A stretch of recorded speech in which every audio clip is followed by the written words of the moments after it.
एक और आपका बयान था जिसपे बहुत ज्यादा चर्चा हुई, उसमें आपने कहा कि कलयुग का जो प्रेम है वो प्रेम नहीं हवस बन गया है। ये आप ही का बयान था। क्या इसके पीछे की सोच आपको लगती है कि आज जितने अभी आपको और दिल्ली में इसके पीछे भी फिल्में नजर आती हैं आपको? अभी दिल्ली में एक लड़की की घटना हुई, अभी करवा चौथ की घटना आपने टीवियों पे दिखाया, मैंने भी देखा, टीवी पे देखा। एक लड़की थी, उसने एक लड़के से प्यार किया और लड़के का नाम राजू था, लेकिन बाद में पता चला उसका नाम सलीम था या कुछ और था। और वो लड़की ने प्यार किया, लड़के ले गए उसके साथ, जो भी किया हो, दुराचार तो किया ही होगा, और उसको फिर गड़ा दिया। करवा चौथ की घटना है ये, अभी की टीवी पे मैंने देखी है। क्या है ये, क्यों हो रही है ये घटनाएं, कौन कर रहा है ये? क्या समाज का ये जो दोष है इसका जिम्मेदार कौन है? बच्चों की परवरिश भी है, समाज में आज जो बॉलीवुड दिखाता है कहीं ना कहीं वो भी जिम्मेदार है। आजकल जो आपके मोबाइलों पे गंदी गंदी फिल्में हैं, गंदी गंदी चीजें हैं, सरकार को ने सब में बैन लगाना चाहिए, क्योंकि ये सब गंदगी देख के दिमाग में गंदगी भरी है और वो गंदे काम करते हैं। ठीक है, लेकिन उसकी एक और थ्योरी भी है, कुछ लोग कहते हैं कि उसका फिल्मों से कोई लेना देना नहीं है, वो एक सोची समझी सोच है जिसको कुछ लोग लव जिहाद का नाम देते हैं। तो कहां से आई वो सोच? लव जिहाद की सोच कहां से आई? बॉलीवुड ने दिया, कहां से आई? उसमें क्या कहते हैं, प्यार किया तो डरना क्या, प्यार किया कोई चोरी नहीं की, छुप छुप आहें भरना क्या। भाई प्यार किया तो डरना क्या, मतलब किसी से भी प्यार करो।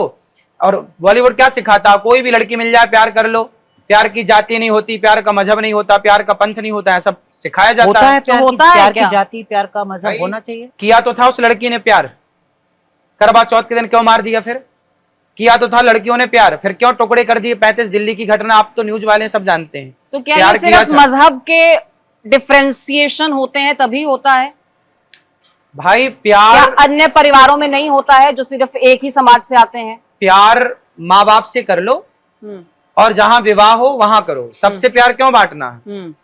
सबसे आपका ज्यादा उमड़ रहा है तो बलात्कार भी हो रहा है। इस बात का जवाब नहीं दिया कि प्यार क्या जाति मजहब और इन सब में पता होता है? प्यार सबसे नहीं होता।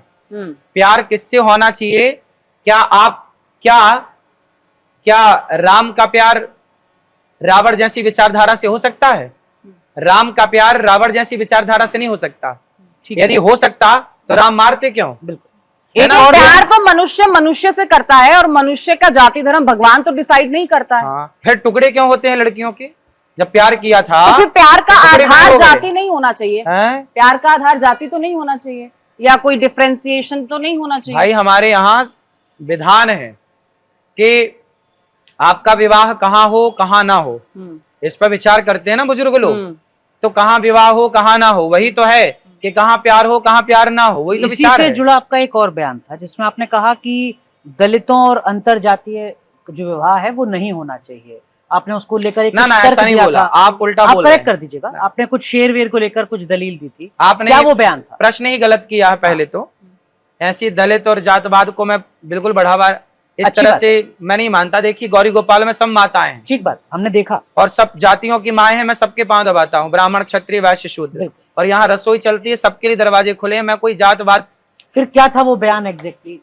वो बात ये है कि विवाह जब हो तो ब्राह्मणों का विवाह ब्राह्मणों में ही हो, क्षत्रियों का क्षत्रियों में हो, हिंदुओं का हिंदुओं में हो, मुसलमानों का मुसलमानों में ऐसा। लेकिन कोई पढ़ा लिखा है और दूसरा पढ़ा लिखा व्यक्ति किसी अन्य जाति का है, अन्य मजहब का है, तो क्या अगर उनका मानसिक स्तर एक है, उनकी समझ एक है, वो सब बैठ रही है और उनको लगता है कि एक कंपैटिबल लाइफ वो आगे जी सकते हैं, तो क्यों नहीं?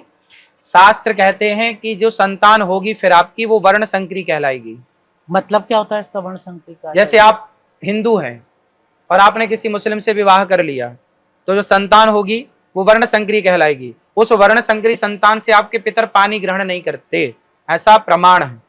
पितरों को, हाँ, पितरों को मोक्ष नहीं मिलेगा। वर्ण संकरी शब्द का प्रयोग हुआ ना कि वर्ण संकरी हो जाओगे, फिर पितर पानी नहीं लेंगे, आपके पूर्वज आपसे प्रसन्न ना होंगे।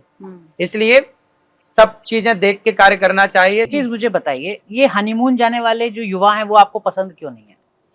नहीं, हनीमून जाओ, कोई हम क्यों पकड़ेंगे किसी को, हम क्यों रोकेंगे? आप हनीमून मनाइए कि भाई ये जो हनीमून शादी के तुरंत बाद हनीमून चले जाते हैं, ये भाई हमारे यहाँ परंपरा रही है ना कि पहले घर आओ, दूल्हा दुल्हन दोनों अपने कुल देवताओं को, अपने इष्ट देवताओं को, अपने ग्राम देवताओं को पहले प्रणाम करो। तो ये सब एक परंपरा होती है एक घर में आओ, सीधा पहले सबको प्रणाम करो, सबसे आशीर्वाद लो, एक भगवान की पूजा, भगवान की उपासना के साथ अपना गृहस्थ जीवन प्रारंभ करो। आजकल लड़के सीधे विदाई हुई सीधा भाग जाते हैं। उनसे आपत्ति है सर। प्रणाम करना जरूरी है, रीति रिवाज ना भूलिए। जब आप रीति रिवाज भूल जाएंगे तो सोचिए आपकी आने वाली संतान फिर कौन सी रीति रिवाज को फॉलो करेगी। न्यूज नेशन अब व्हाट्सएप पर खबरों की ताजा अपडेट के लिए न्यूज नेशन के इस QR कोड को स्कैन करें।